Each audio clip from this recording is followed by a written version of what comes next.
IVM.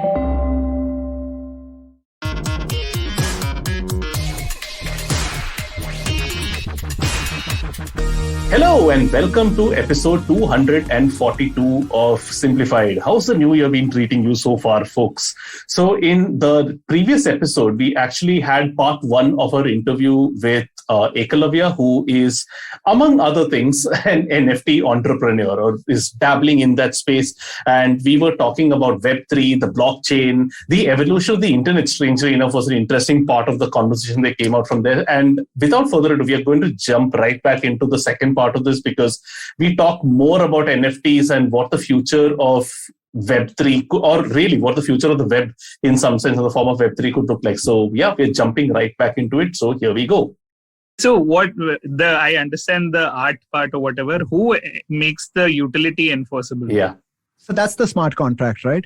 So that's the What smart is the contract. process? The I think, difference is yeah. if as a band I put it out and it's in INR, it's a fundamental contract and it will probably come under rules and regulation of the geography, right? If it's on NFT and blockchain, what is the obligation of the band to do it and how is it enforceable at the end of the day? See, which is why we are still scratching the surface, right? So honestly, when one of the questions which Chuck also said, the INR aspect of it, right? And we should speak about that. Yeah. See, the problem is what? The problem in any country which is having jurisdiction and legalization around this is primarily based on the fact that people don't want to pay tax, right? And mainly because of that, money laundering is a big aspect of how you can create your own NFT, buy it from a different ID, and probably just say that this is NFT money, right? Yeah. So, and that is your ABC of how to launder in NFT, right? If you Google it, this is the first thing which comes out. So you got to realize that this, like, it's going to evolve, right? Is it enforceable right now? Which is what Chuck said. If the band gives it out, right? Now, as a band, till the band is out there, band has made it public, then you can say that it's not. So that's the platform which we are trying to build right now. This automated but platform. It's not enforceable by the technology as of now, right? That was sort of on the smart, I'll tell you, you understand escrow accounts, right? So basically what happens is, and I'll explain this to you in the form of an auction which happens, right? So imagine the auction of Tony's NFT entitles the winner to have a one-on-one Zoom session with Tony. Yeah. Okay. A customized crossword session with Tony. A customized crossword session with Tony. Okay. Now Tony creates this NFT wherever, right? Now, how does he create this NFT? He either creates this on the Ethereum chain right now, which is around 80 to 90% of the NFTs. How does he create this on the Ethereum chain? There are a lot of Ethereum wrappers, right? Which companies which charge you to do this based on programming of certain standards. So there are libraries, okay? There are code libraries and there are standards, okay? So you don't have to code a smart contract like what ERC 712 or 721 is basic. The ERC 721 is basically a standard. It's an universally accepted standard by the people who are on the Ethereum chain. Okay, so you don't have to start from scratch.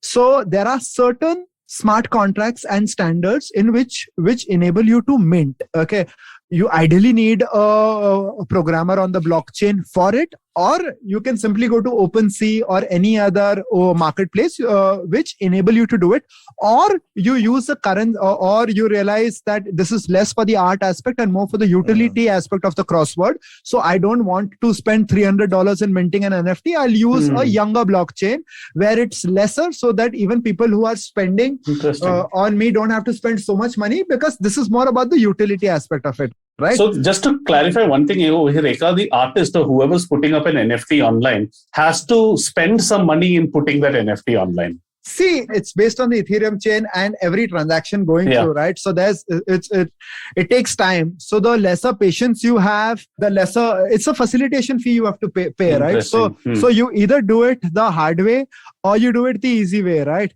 So the hard way is actually starting to learn, become a Web 3.0 blockchain programmer, understand minting, and figure out different smart contracts, right? Because the art aspect, just the dikhava aspect is ready nowadays, right? Sure. So if you just want for an art aspect of it, you don't have to code anything. But right now we are still coding for utility. So we are coding for this utility of a smart contract. Okay. Now, how do we build this, Tony? So we basically say that in an escrow amount, okay, now why I'm saying we, because that's the platform I'm trying to build, right? Connecting, maybe Tony doesn't have the time, effort, technology, wherewithal to create this on his own website, right? So Tony basically says, or maybe Tony does, right? So what eventually happens, what is this contract? The guy who wins your auction, okay, that money goes into an escrow wallet, okay? It does not come to you. The smart code contract programmed in it has to tick off certain items, which can be programmed by saying that Tony is actually having that crossword session. How is that going to be validated? I don't know, maybe by, and this is where it gets interesting, maybe by a selfie, maybe the video process, right? So it is still built on the trust factor, but Tony does not get his money till these predefined things in the smart contract is ready, right? So someone makes a tech mark, or someone goes and uploads a selfie on Instagram saying, I did a crossword session with Tony. And Tony, before minting the NFT, puts this in, right? So it's not changeable. Not after someone wins, Tony's like, no, bro, I'm going to change the smart contract and I can't do this, or I can't allow you a selfie. That was not part of the contract. And all. So all this can be programmed in, right? So Tony actually will not get that money, and neither will a platform like us. It's in a separate escrow wallet, right? That's the smart contract. This is where you are saying, yes, it's still built for don't trust anybody. But again, there are smaller features like this is a difficult example, right? Because you have to prove to a system that Tony and this winner are actually doing the crossword, right? So if one can code of how one can prove this, it's going to happen, right? So that's a simple way of explaining smart contracts. So smart contracts are basically, again, such scenarios where you can code it in a way with full transparency, right? With full transparency, as in it's actually a person and not Tony gifting it away to someone, right? Like you can see you don't know the person, but you can see the wallet address. You can see if it is matching Tony's public wallet address or not, right? It still can be faked, but at the end of the day, there are certain, and it's new, right? Like what we are talking about right now, very few celebrities, influencers, creators are doing, right? Like we are trying to do it now with around 3-4 younger influencers, creators, just experimenting, right? Because worst case scenario, there's nothing to lose. SPR, right? Like 5 years later, you will say, like I say about podcasts, right? Like they will say 5 years later, they will say we were one of the first guys to create something, right? So it's fascinating the number of things you can do. And Deepak, you said, like Chuck, you said anything can be an NFT, right? That is the copyright aspect of it, right? Like in a utopian metaverse where anything you create you will have ownership and copyright too. And if anyone is using it, you will get a predefined royalty to it. That royalty can be coded in right now. So again, I'll go that example. Okay, remember the band whose NFT you bought 3 years back because now you believe and now the band's doing well. When the band minted the NFT, they can put a royalty upsell saying that we will get 10% of every transaction done on this NFT. So there's something in it for the band too. ऐसा नहीं है कि band says, oh, we sold it for $100 now. And now we're out of it. Now we're out of it. Now back. Or till the record company decides to give us the cut, we are going to get it. So basically, but actually, that's where I mean, considering on the smart contract point, I think it might be good to move into the DAO conversation here. I didn't want to ask one thing though. Back on that, anything can be an NFT. I completely understand from a creation point of view, anything can be an NFT. What if something already exists, like like Jack Dorsey's first tweet, for example, that got sold as an NFT. So what does the winner actually own in a case like that? I completely understand the signaling aspect of it, saying that, I own Jack. I understand that completely. But how does that like work? See, that can now, imagine a lot of people say an NFT of a joke. Okay. An NFT of a tweet. Okay. So now what happens is, right now you have to understand it's PR and hype. Okay. Absolutely. Completely. Everything is PR and hype. He put it out. He got a lot of mentions. You and me are talking about this right now. It did its job, right? Now, whether a smart contract it was written that anyone who uses this tweet can then use it, use it creatively for all commercial or non-commercial reasons. Those are the smart contracts which will come in. Okay. And even the smart contract won't have the edit option. Even the person who owns it will not be able to edit it. So that's it. So they have to be defined. Right now, like I said, it's tip of the iceberg. But what happens is, now Jack Dorsey himself can create a platform which says anyone who owns any of my tweets as NFTs gets a free party every fortnight at my penthouse, right? Then he starts adding value, which he doesn't have to add right now, right? And the beauty is anyone else can also create it. We can create a platform which says, because every NFT has a unique address, right? So we can say anyone who has this NFT, I will enable, right? And that's the beauty where because it's non-fungible, right? So someone can't really replicate it and come. So I'm sure you're already thinking about how brands can use this, right? Like different things. So, which excites me too. Yeah, right? yeah. Because, the fascinating thing about all this is I feel that right now everyone is having difficulty wrapping their heads around this. I just feel that in 2 years, all of this is going to become as common. Everybody will understand all of it. Obviously I'll enforce a smart contract and do that. Well, a lot of it past. That's also the time when the real lawyers will get into it. So all lawyers will get scared, right? Like honestly, we're talking about geographically agnostic phenomenon. Okay, now there will be legalizations which people will try to bring in place, but at the end of the day, and that's still happening, right? Like there are certain websites which are still blocked in certain countries, right? But there are still ways to access them, right? So basically that's what's going to happen. So this is actually when we said like read, write, own, right? Where people will realize at the end of the day, bhai, we can all be part of this big economy, right? There's no defining where it's going to happen, when it's going to happen. If you ask me, I would say another 3 lockdowns, and everyone will know about it. Right? Oh goodness, it's gonna. I love how gloriously vague that is. One last question: is there currently a marketplace for NFTs? There is. So there are a lot of so OpenSea's they say they have around 80 to 90% of it. A lot of different platforms are trying to create secondary markets of their own. See, the cool thing about this is if you've minted something on the Ethereum chain, then basically you can sell it on any platform which supports Ethereum chain auctions, right? And we can also create a platform which supports the Ethereum chain auctions, right? So and it's nothing like if this website dies, then what happens to it, right? Like if this exchange goes, what happens to it? Because at the end of the day, it's still on the blockchain, right?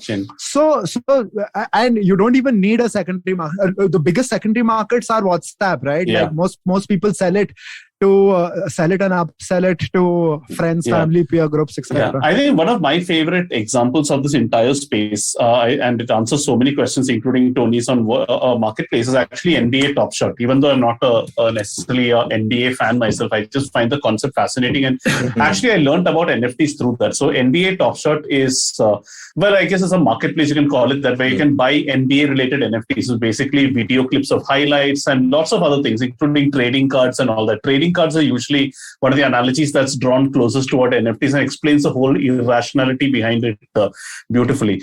And I think it's fascinating because when I saw that first, it explained NFTs to me like just like that, and I could easily see the use case not just for other sports leagues, which in fact everyone from the Indian Super League and the WWE even is doing, if you can call that a sports league, but even for IPs. And indeed, right now Quentin Tarantino's NFTs, like lots of bands doing their NFTs, and people have predicted, like all these usual wired fast companies called Galloway types of the world, they're all predicting that going forward, anyone who owns IP of any sort will start thinking about this Web3 NFT aspect going forward, and where it will be part of the ticket or part of even the rights. Like the Quentin Tarantino's fighting with the production house, saying, wondering over who owns the right to sell these NFTs. So all this, I think, is going to become fascinating, yes, but I can imagine a lot more lawyers being drawn into the entire debate as well. But that's just something I wanted to say, and I thought you would find this interesting, Tony, because I'm pretty sure that during sometime in 2022, ICC, BCCI are going to start getting into the NFT game. It's going to be an absolute money spinner for them. Like if you remember, right after the Australia series, I asked you, would you be willing to pay? We had this conversation, I think, just around that time. Would you be willing to pay for the original rights to, something like this without, it being the rights? 2001 Eden. 2001 Eden, yeah, or whatever the case may be. I mean, there will be. Just imagine if BCCI puts up the Dhoni 6 as a sale as an NFT. Yeah. I mean, 99% of the country will still say, what nonsense. It is still available on YouTube, the equivalent of the right click, as it were. But I'm sure it's going to sell for crores. Sunil Gavaskar has done something like this. Yeah, but I'm calling it, if BCCI ever puts up the Dhoni 6 for sale, I think it'll be more I think it'll outstrip Beeple 6-9 million. I'm just putting it out there. Especially if the smart contract allows you perpetuity licensing rights, right? Because that's when it, like, some people will still do it for ownership. But that's the future. That's the whole thing is the future, right? Like in 20 years from now, if someone is doing a documentary or even a news channel thing on something which happened 20 years back, if they are using your highlight reel, you will automatically make money out of it. And it's also going to be easier to access stuff, right? Imagine anyone doesn't have to go about saying kiske paas hai, are you the real right owner, etc. It just happens automatically, right? Yeah. So that's going to be a really awesome future. Yeah. Whenever I think of NFTs right now, I'm just trying to, like, all the difficulty we are having wrapping our heads around it. I'm just trying to rewind back to a time when everything that we are taking for granted right now probably seemed like very futuristic technology. Like, I see, a couple of months back, I saw these interviews with these 1995 interviews which Forbes and all were doing with Jeff Bezos at that point of time, and the condescending tone in which they were talking. They're like, can shoes ever be sold through this new fancy thing called the internet? And you have to pity those guys because they are struggling, like a lot of us are right now, to understand Web3, to understand Web 1 itself, or Web 2, whatever it was at that point of time. I think fundamentally what these platforms take is, like, for example, what was ridiculous was, how can you even potentially buy a shoe without wearing it in a store, was not a concept anyone could wrap their head around. But similarly here right now, we take so many things as fundamentally granted, like the existence of a bank or the existence of a ledger, a public ledger. Which by itself might seem ridiculous to someone who doesn't have that. Or the fact that a government is backing something without a government backing. Or there is something called a government. Exactly. So how this concept is ahead of its time is because it already functions without a lot of the fundamentals of what we have learned as capitalistic democratic society. It goes against a lot of the way things are done right now. A lot of fundamental. In some sense, they say Web3 is closer to Web 1 than it is to Web 2. It was that decentralized internet that Tim Berners-Lee and all that had envisioned. So that's where I read this one quote which was really brilliant, which said that learning about Web3 and the blockchain is as much about learning as it is about unlearning. So you need to unlearn a whole bunch of existing concepts before you can get a handle on them. My favorite quote around this is not exactly for Web3, but it was written by Chris Dixon, who is a partner at Andreessen Horowitz. He has this beautiful line which he wrote back in 2010, which is so prescient for what we're going through right now. The next big thing starts off looking as a toy. And I think that's what's happening right now. Everyone's making fun of NFTs and all that right now. But I think all of us have come to appreciate that the moment a lot of people start mocking something, pay attention to that one thing. It's going to become big. I think I'm at that stage where there is this old Silicon Valley joke, right? Where this kid comes back and says, Mom, I have great news for you. We sold our dog Sparky for $1 million. And so she's like, you sold Sparky? And he's like, yeah, but we got $1 million. And she's like, where is the $1 million? You don't even have a bank account. He's like, oh, don't worry, Mom. He gave me 500,000 cats instead of the dog. So I have 500,000 dollar cats. So that's where I am at. So. We spoke about smart contracts and how they're enforceable in contexts of NFTs and stuff. And then now we come to the future of what corporations could be, which are DAOs. And so what is this concept of a DAO and how is it different from a corporation? I was just having this discussion with my CTO and he broke it down. I said, please explain it to me like you would do to a 5-year-old. He's like, bro, I don't know about 5-year-old, but at least 12th standard ka I can explain to you. So I was like, okay. Fair enough. So I will just read it out, okay? Because it's too much to memorize and try to be cool that I am saying it. So he said it very simply. I don't know. He might be copy pasting it also. It's not his NFT. Yeah? So he said organizations can be simplified as synced web of contracts. So I was like, bro, I don't understand what is this. So he said, see, employees get paid to perform a set of tasks in any organization. Right. Customers pay for products and services. Mm-hmm. Banks lend money on certain payback conditions. Shareholders invest in exchange for a stake in the organization's activities. A DAO puts this idea on steroids, automating value transfers through smart contracts. Right. So basically, to understand this, what he's like, yeah, it's an entire web of smart contracts which actually enable you to build multiple things around it.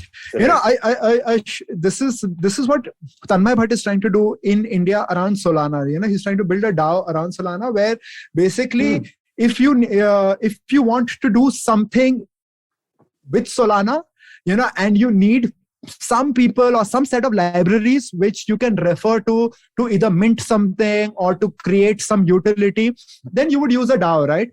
So this is the easiest explanation I can give.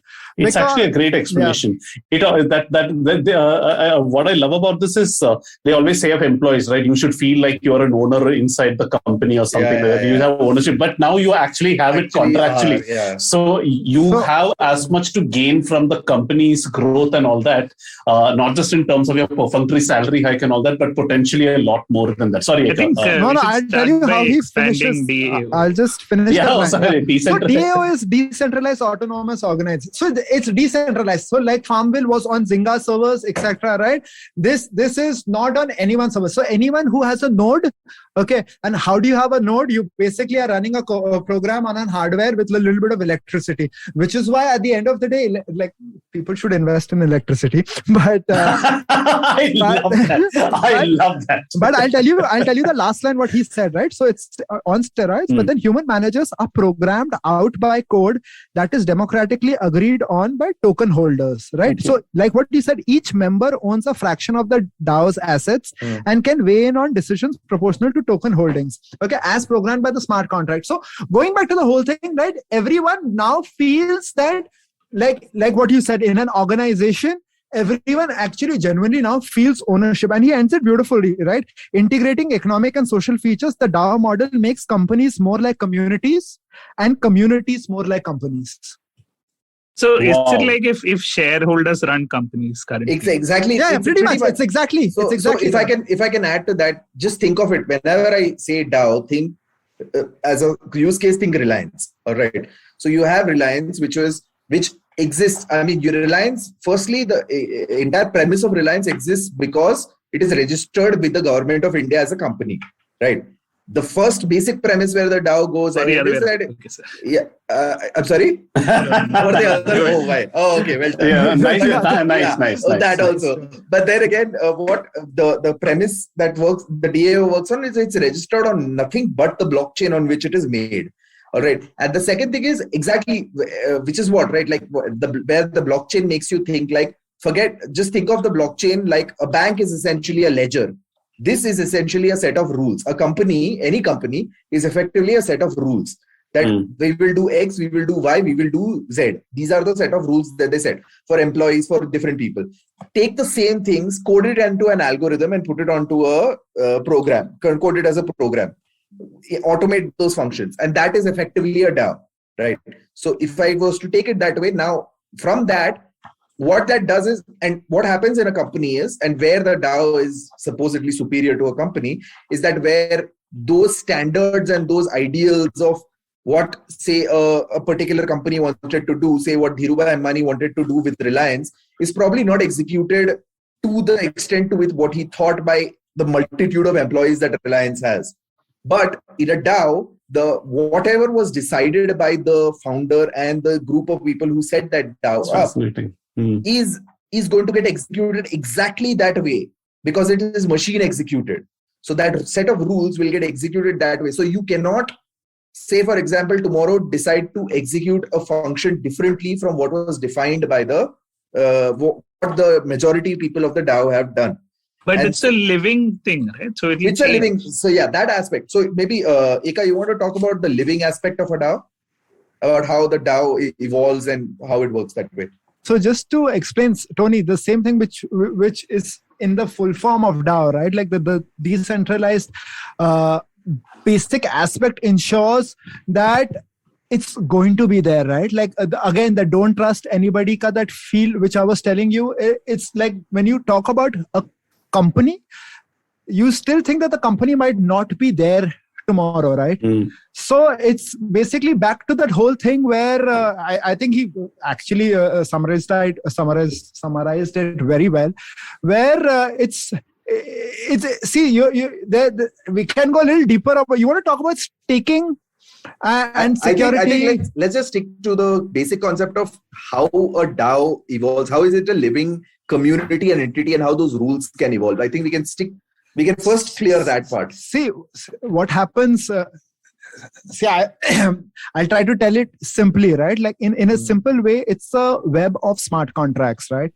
And these smart contracts also keep evolving, because as more and more utility, more and more cases come up, people can create more on it, right? But at the end of the day, it will outlive on the same Reliance analogy, if someone is in a company and is taking a decision, if that chief decision maker tomorrow passes away, something happens to him, etc., right? A lot of his ideas, etc., might also disappear, right? And then suddenly company changes direction, etc. This again like goes back to the whole aspect of decentralization, where your company is being now run as a community, and on the technology angle of it, it's always going to be alive because it's built on the blockchain, right? So it's not owned by someone.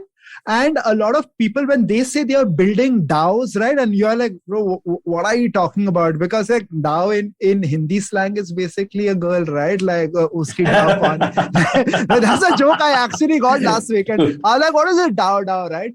So basically, it's enabling communities, honestly, and it's enabling communities on a specific blockchain, so that and you're creating a common set of libraries, when I say, for the smart contracts, etc., so that it enables easier actions and more proliferation, right?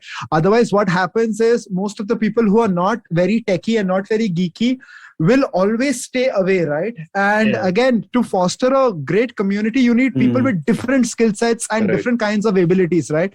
So this is like if the Indian cricket team were run by the fans as opposed to the BCCI. Is that something like that? Democratically, and if majority of the fans want Virat Kohli to step down as captain, and the majority of fans would be able to. The system is such that it allows that voting to happen in the most democratic, honest and democratic, and there is no possibility of rigging, capturing and rigging of exactly. And we don't need to. There is no ruling government. There's no ruling government having and the changes are instantly enforceable. Like the changes happen like as soon as that mid-match. Like they're like, "Arey, isko declare karne ko bolo," and if like tomorrow fans could decide when the declaration should happen, that declaration could be immediately enforceable.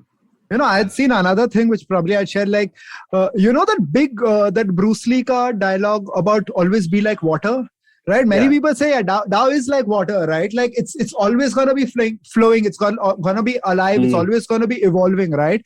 And that's coming back to what you said earlier, right? About Web 3.0. We are seeing the tip of the iceberg, right? And we are going to see so many utilities which come, and just to enable all these different ideas to, happen and get executed. A lot of these, a decentralized thing like a DAO will just help accelerate, and it's going to be a catalyst, right? Like it's a community-driven catalyst for everything on a specific blockchain. At this point of time, let's just take a little bit of a break from the Web3, whatever it is, and we'll be right back with more from Eka. Don't you think that if everyone around you is getting smart, you better be smarter? Hey there, I'm the traveling professor Siddharth Deshmukh, and I'm back with season 2 of my podcast to make you smarter. Smarter with Sid. What's this season's focus about? Well, it's about 10-minute nuggets that will make you stand out at work. It's time to go from smart to smarter. Tune in every Tuesday and Thursday and become smarter with Sid. And now back to our conversation on Web3, NFTs, and a lot more with Ekalavya. That's the one part that I feel as well. Like this, I mean, I have a rudimentary understanding, and I've been like in whatever researching I did for this episode, I've kind of grown by understanding a bit more. But I think the one thing that I'm a little wary about is, while everyone keeps talking about, like, there are skeptics, the narrative as such on this entire concept, Web 3.0 concept, is that there are the skeptics who are like, what is this? This is an entirely new imaginary world. And there are these people who are like, you're not understanding how crazy utopian, and we are only scratching the surface of what this world can be. Yeah, sci-fi coming real. Yeah, I look at it from the other perspective that I think we are also scratching the surface of all that can go wrong here. Right? Like in the context of smart contracts, when I consider it, I think of it on the level of, okay, tomorrow when a government decides to move itself to a DAO, all right, and the smart contracts getting enforced, think of North Korea moving onto a DAO, right? And that's where 1984 comes to life, right? And you actually it's 100% enforcement of every aspect of like thought crime, every aspect of this thing, because it's not just going to be enforced by the flesh and blood guys who can't reach everywhere. It's going to get enforced by the system itself. So living outside the rules of whatever a crazy autocracy enforces over there is not going to be possible in some way or the other. Now, and also rigging of who are the people who have the tokens to vote over there. I mean, there are the possibilities are elections. Yeah, so possibilities of whatever can go wrong are also huge. So I think that's also what is scratching the surface. Dystopian bhi ho sakta hai. Exactly. Like, so and I have another. I don't know if you have a response as such to that, Teka. I mean, we don't see you as like a evangelical, like you're defending or something like that. But the other question I have is, see, right now a lot of the promise or utopia of Web3 is to undo the so-called damage that Web2 has done. The fact that a lot of power has centralized itself in the hands of fewer and fewer tech players who day by day are showing that they can be evil, as opposed to their own utopian starting point. What is stopping something like that? No, see, so the question I'm asking is, what is stopping something like this from happening in the Web 3.0 world? For example, what if OpenSea becomes that what if that becomes a monopolistic player for this? Or maybe that's a wrong example, I'm not quite sure, but what if the Web3 enterprise of tomorrow becomes a monopoly practice by itself? Because the people, it's not a fault of the underlying architecture.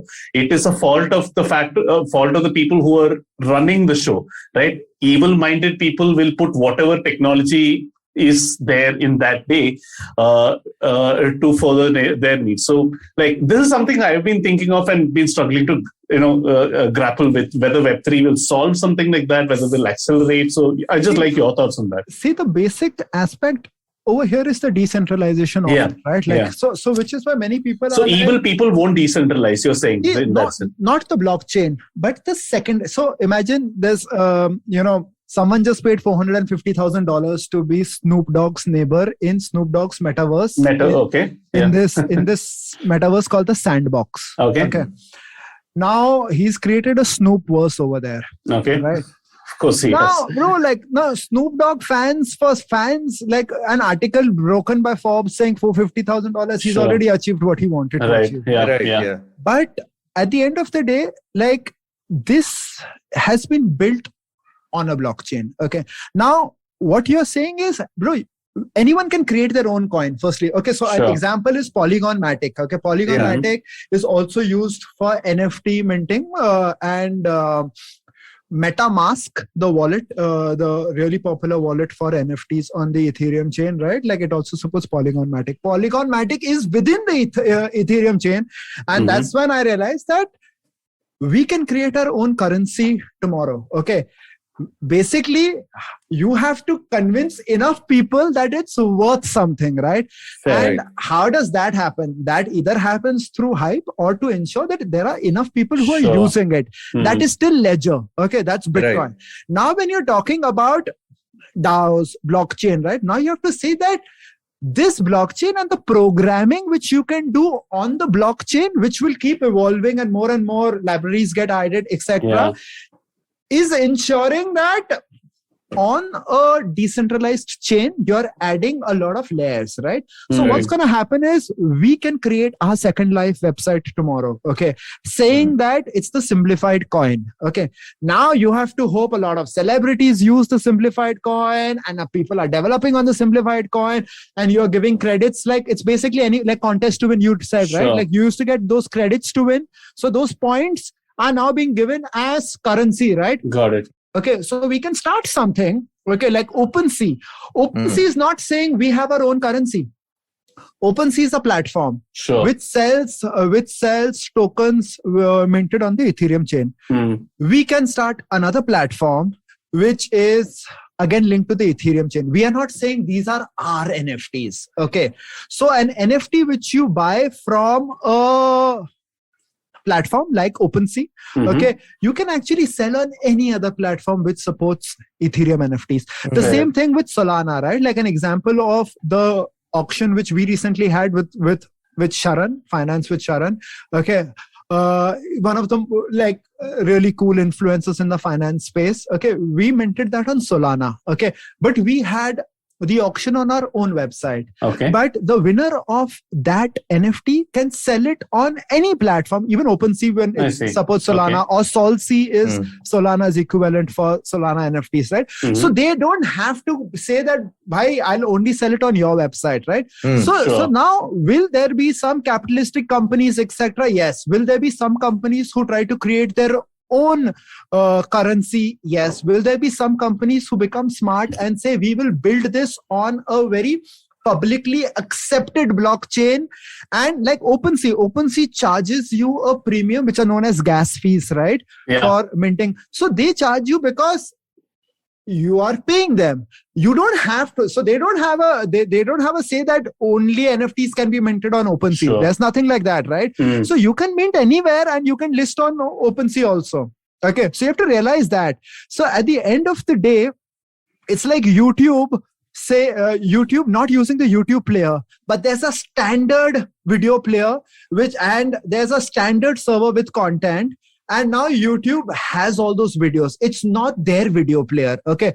Now they can do a layer and add advertising on it, which plays from the HTML5 script and not through the video player.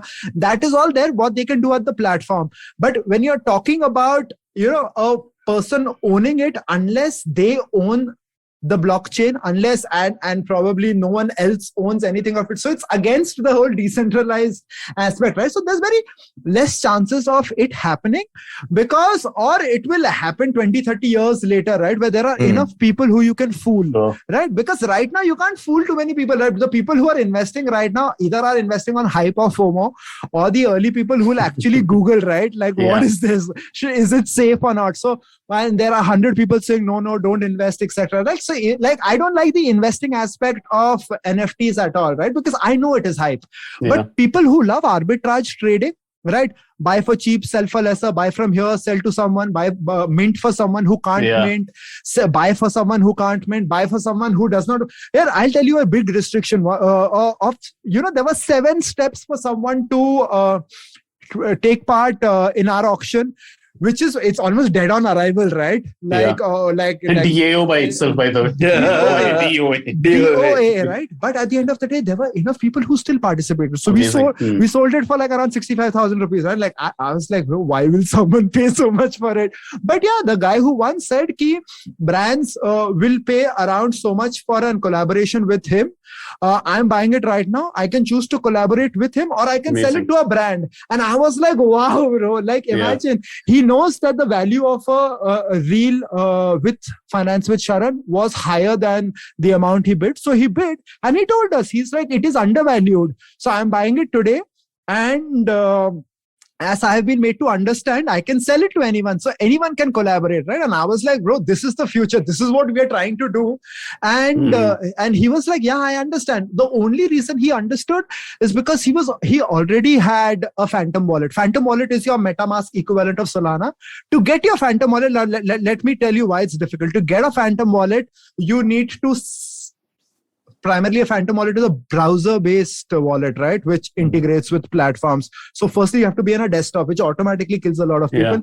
Now there are some wallets like Solflare, etc. Their APIs are not really so secure. So it's difficult to have an auction on your own website if you're not on the desktop. Firstly, biggest, like you lose a lot of people because people are seeing it on Reels, right? But people who are interested will then come and set up a Phantom wallet or a MetaMask wallet, right? Now you have to get currency into the Phantom wallet. For that, you need an exchange or a wallet where you can buy Solana and transfer Solana.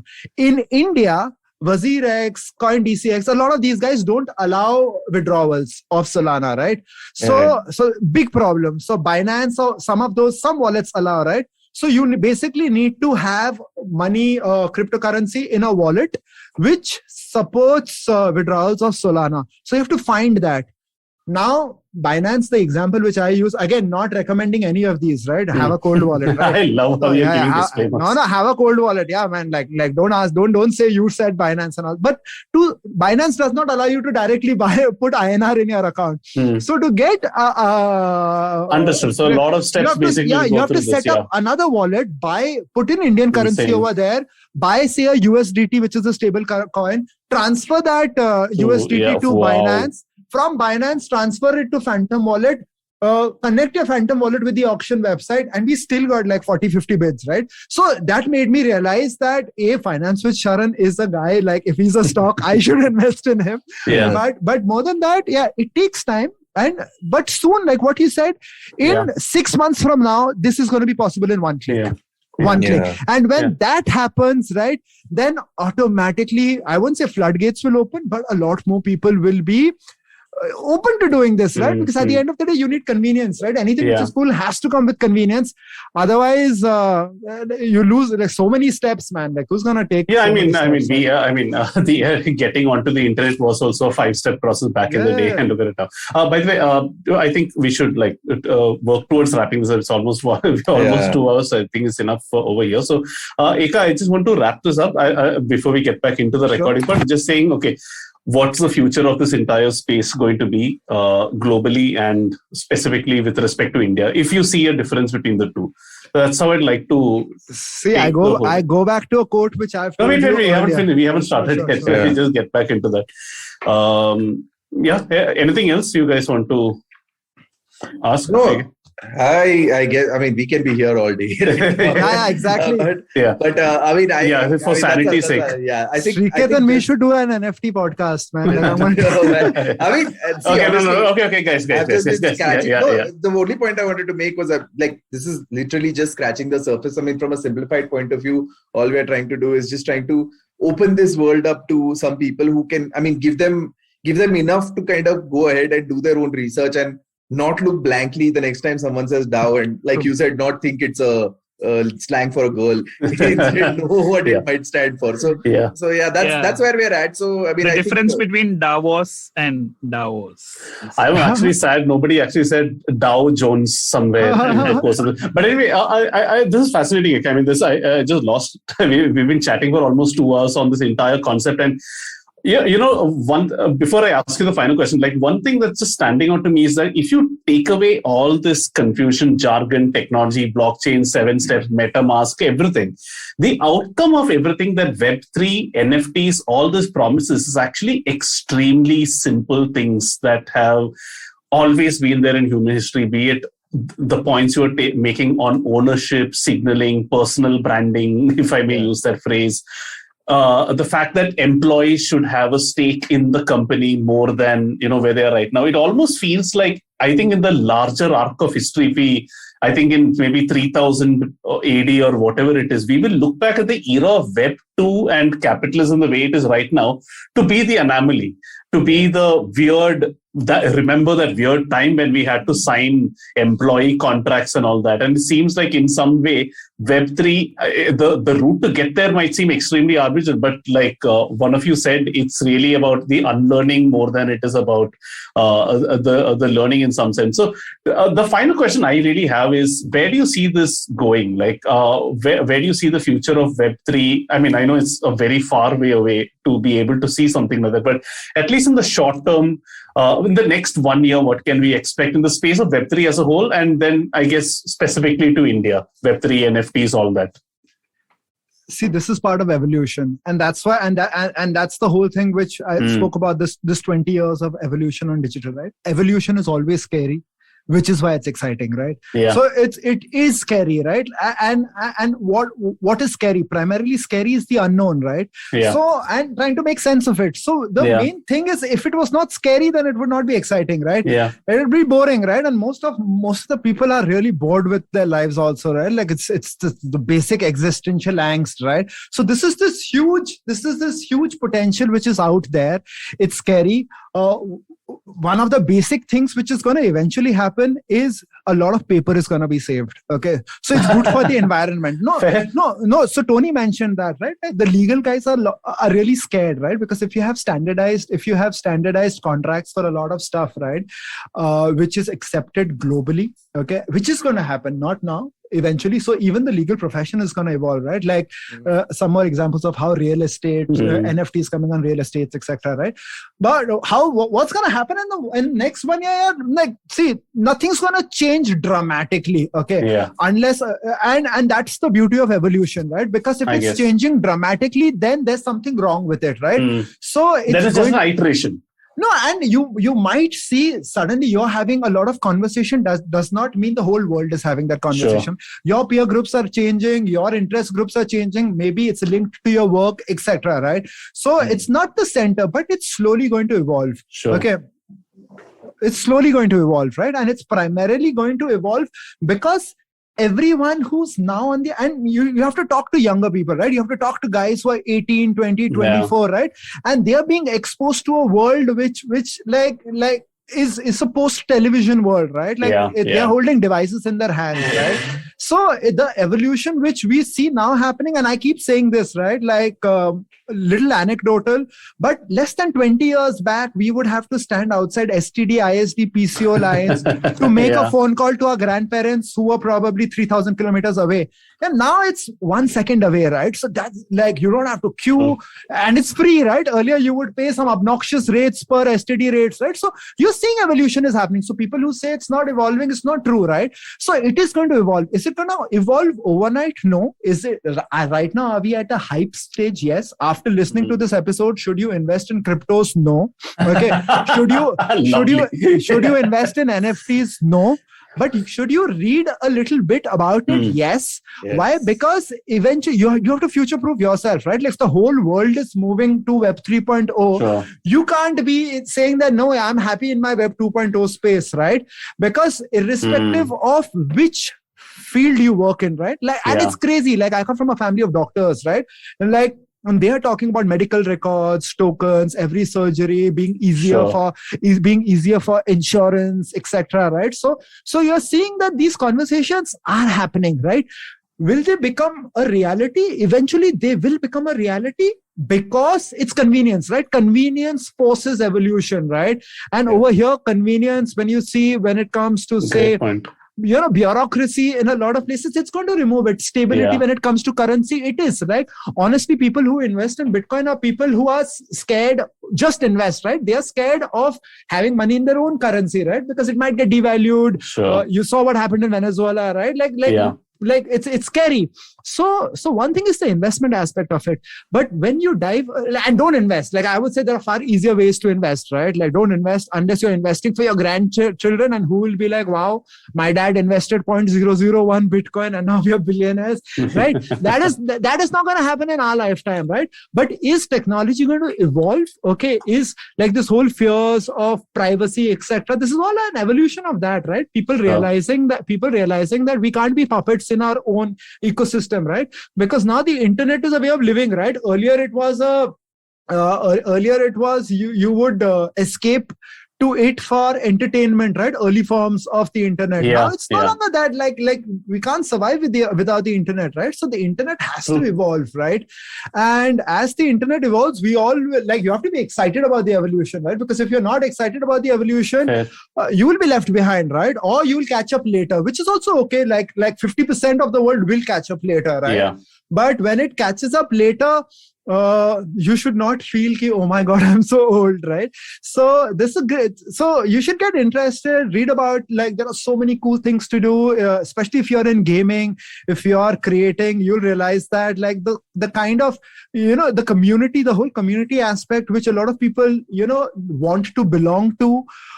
Again, like, last line, right? As a community thrives, even within communities, people look up to people, right? And people look up to people for different reasons, right? And NFTs right now, one of the reasons, right? Artwork is one of the reasons. So this is going to evolve, right? And as it evolves, you have to be ready for evolution. Otherwise, you're going to be left behind. Survival of the fittest, basics of what we used to learn, right from school. Yeah. Fascinating. I mean, there's just so much that we can just go on this, but I think for the sake of sanity, we should. I hope I added value, man. It was not just generic Gyan, because I wanted to keep it generic. It was definitely not generic. That you don't need to worry about. If anything, there's probably a bit of information overload, but that's something that we can sort of later. And I definitely think that these are not going to be the only 2 episodes which are going to touch on Web3 or some part of it in this year.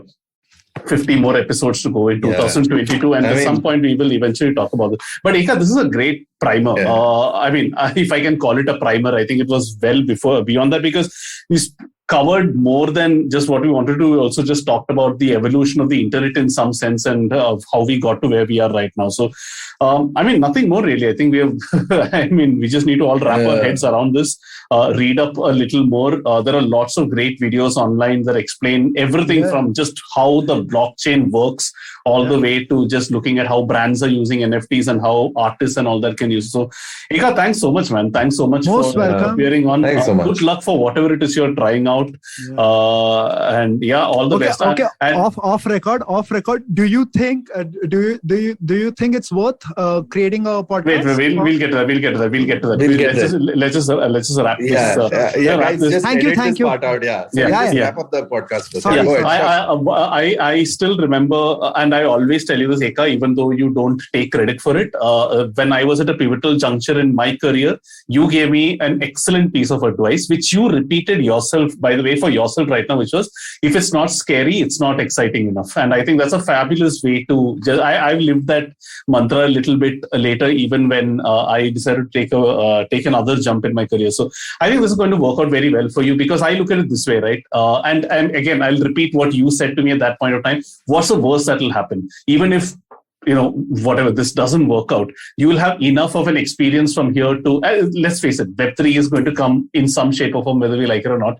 Getting your fingers dirty in it is probably a great way to start at this early stage. So all the best, Eka, for whatever's to come. And I am sure we have not heard the last of you, either on the show or your voice or through a podcast or something of that sort. So where can people find you? If they want to find something or everything that you're starting, just plug it all. Okay. Thank you so much. Firstly, this was not for a plug. I've always wanted to do a recording with you. And secondly, like I said, right, like that line I specifically said because I was doing this podcast with you. And I also completely believe that. Where can you? I'm at Eklavya on Instagram, EKALAVYA. And that's the easiest way to reach me. I have a website called fusedbulb.com. It's called Fusedbulb because it's a mix of right brain and left brain. And it's also funny. So I blocked this really long back because I wanted it to be my little domain. Did you block it in 11th standard? No, I actually, this was during Pagal Guy days. I knew that eventually I'd do something. Amazing. Okay. I also run a sustainable, like I told you, eventually it's got about energy and reducing pollution. I run a all black clothing company called Blackomi, BLAKOMI.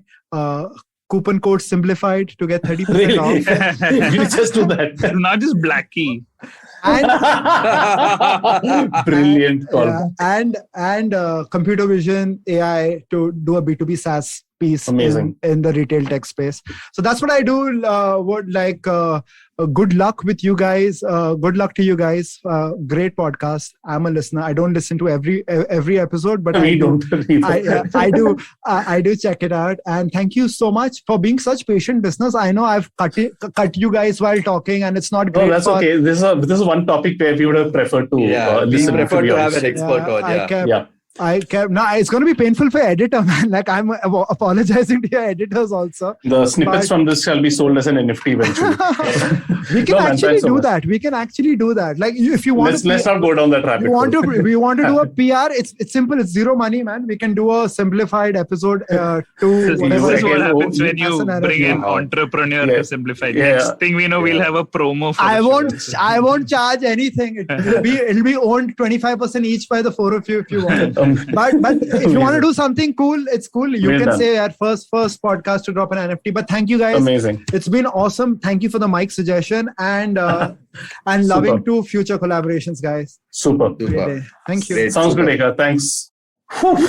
Okay. Nice, man. That was incredible. That was like there was so much packed into those 2 episodes.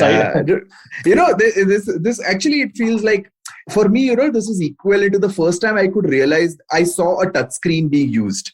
That I was like, oh my God, there is the first time you can actually manipulate things on the screen with your fingers. And it just blew my mind. And like, it felt like a real leap in technology. Like, it felt like, oh, the game has been changed. So just imagine what all can be built on top of this beyond just the immediate apparent use cases. Exactly. So I mean, there are very few points where your mind is absolutely blown by technology or the potential of advancement that's there. And I think this was one of those things. And I think Eka was amazing in giving us that layer of detail and that the explanation of what all is the possibility with this, with Web3 and how we can move ahead on with NFTs. What is the future of that? The examples that we've spoken about. So I think this is one of the most enriching conversation. Definitely meatiest. I wouldn't say it was necessarily the simplest. I actually think that if a simplified listener sat through both of these interviews, kudos to them. Not because, it's definitely not a boring interview, but it's just so much packed into all of this and so much to gain. So thanks for sticking around, guys. So, Ekalavya's links are in the comments of the description. And if any of you decide to get into the NFT experimental space, and if for some reason any of you actually want us to release an NFC coin or release one of our episodes as an NFT, let us know. We are always on the lookout for our next million. Eka has already offered to be our facilitator here. So that would be an amazing thing to go ahead. So in the absence of our co-host, and it's just Sriket and me doing this as of now, so stay safe, stay decentralized. Yes. And stay simplified. Stay autonomous as well. And that too. Bye. Bye.